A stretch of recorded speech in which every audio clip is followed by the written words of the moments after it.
Naiinis ang bata sa alaga niyang pusa.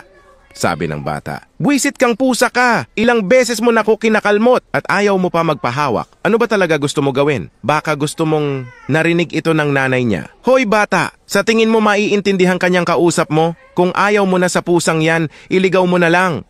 Sumagot yung bata, "Sige nay, ililigaw ko na lang to sa malayo. Ayaw ko na makita ang pusang to." Naglakad ang bata, dala-dala ang alaga niyang pusa para iligaw ito sa malayong lugar. Sabi ng bata sa pusa, "Dito na kita ililigaw at sigurado akong hindi ka na makakauwi dahil sobrang layo nito."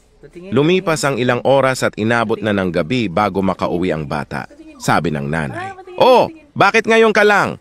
San mo ba niligaw yung pusa na yan?" Sumagot yung bata, "Hindi ko alam, nay. Kung hindi ko pa sinundan yung pusa, hindi pa ako makakauwi." Conclusion, tanga yung bata. Imbis na iligaw niya yung pusa, siya yung naligaw.